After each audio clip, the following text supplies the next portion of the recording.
In the field of human resources, the processes are many, from hiring to establishing and maintaining benefit packages and to processing terminations. There's just process after process.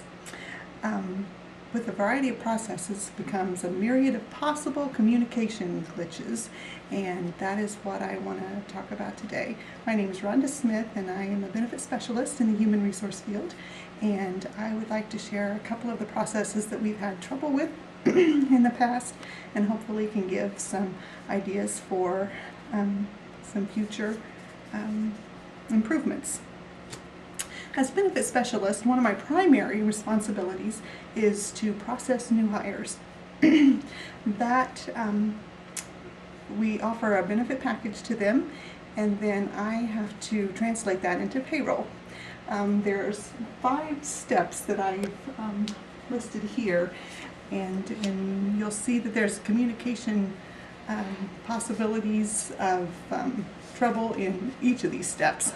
The first step is the human resource specialist makes the offer, and then she sets up an orientation schedule. This orientation schedule just happens once every 2 weeks. So we have to get people scheduled as soon as possible, but we do have time limits on our benefit packages. The benefit specialist does an information portion at this orientation. That's my job. I sit in on the orientation and give some information about the benefit package and tell them how to enroll. Then the employee has a responsibility of self-enrolling on an online system. I believe, could say we're on the cutting edge of technology, and we have our online system that has all of our benefits that we offer that we can enroll online. After the employee enrolls online, I'm then notified that that process is complete, and then I do a process to let payroll know what the benefit should be and what their premium should be, so we can take care of the payroll process. And then that information is then sent to payroll, and they process a check, and the employee is paid. This process works very well when it works, as long as there's no exceptions and everything is done in a timely manner. I mentioned earlier that we only offer orientation once every 2 weeks. The federal guidelines say we have to have our benefit packages established within 30 days of hire. So if we're 2 weeks out from a hire date to an orientation time, that only gives an employee 2 weeks to enroll in the benefits. If there's any procrastination or any unclearness going on, we've had a lot of issues where employees don't get signed up in time. In fact, today I'm dealing with one that didn't get enrolled in insurance, and they're needing prescriptions and unable to get them. So we've had a communication breakdown. That's one of the processes that I deal with on a daily basis. Another one is our tuition waiver process. The university where I work offers a tuition waiver for all benefit eligible full-time employees, and that process has been in place for many years, from the time that there was just a few hundred students to now where there's a few thousand students.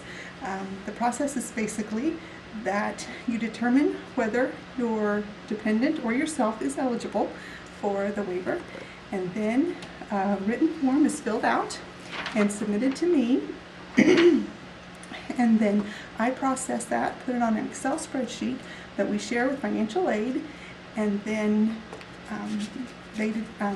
it's determined whether the waiver is good for that person, and then that is incorporated into the financial aid package.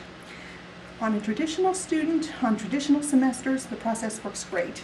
It gets a little more fuzzy when we get to the adult side. We offer tuition waiver for spouses on the adult side and employees themselves. And if an employee or a spouse wants to take a core group, we ask them to complete one waiver, and that will take care of the entire group. If they want to do electives, we ask them to complete a waiver form for each class that they want to take. This includes the date of the class and the name of the class. We had a situation just this fall where a dependent of an employee filled out a waiver for classes that were during the summer. She was completely eligible and it was just fine. She listed several on one waiver and she was approved. She turned 24 in September, and 24 is the cutoff age. After your 24th birthday, you're no longer eligible to be a dependent under the waiver. She had dropped out of a couple classes over the summer and re-registered for them, and they happened after her 24th birthday. So financial aid caught this and notified me, and so we had to call and say that your waiver was no longer good. Well, that was a very big communication breakdown. They were not prepared for this at all, so we had to go into very high maintenance conflict management skills, and we had to get a VP involved and different managers, and we got this solution. We didn't reach a solution that was agreeable to all, but it was another breakdown in communication that we really need to address, I believe. I believe that a couple of the reasons for these process breakdowns is just one of them that I mentioned before. The processes have just been in place for so long. The university had a few hundred students when some of these processes started, and now that we're up to a few thousand, it's time to redo some of them and maybe take advantage of some other technology that we can use. Another reason that some of these communication things haven't been addressed is priorities. We are all so busy doing what we have to do that we just don't have time to reevaluate everything and sit down and rehaul the whole system, so to speak. My supervisor has lots of other responsibilities that are a lot more pressing than redoing a tuition waiver plan. So we just keep struggling through, and I believe that could be said for a lot of different processes campus-wide. How I would maybe seek to solve a couple of the problems here. On the one that I have listed here on the wall as far as new hire orientation and establishing benefits, if I think it would be a good idea if when we hired a new employee that we would tell them that this is a position that we would like for you to consider, and are you interested? And when they accept that position, tell them that their orientation is going to be on this day and this is what you have to bring, and have them bring everything that they would need so they could enroll on the spot. That would take care of the 2-minute the two of the sections here. The employee could just take care of it while we were there with him, and that would take care of the middleman, so to speak.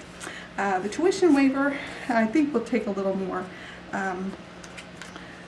working through to get that process cleaned up a little bit, but I would suggest that maybe the financial aids department and the APS side and the traditional campus could maybe all get together and sit down with the new rules that were written just last year as far as who was eligible for tuition waiver, and sit down with those rules and just hash out who actually needs what information when, and how we could maybe better have the communication flowing back and forth. Like I said, I have spreadsheets and phone calls that I can make, but I don't often hear from their departments coming back to me. So those are just a couple suggestions I thought.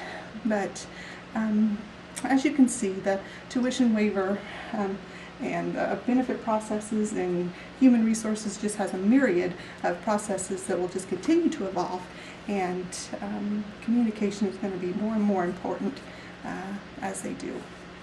Thank you.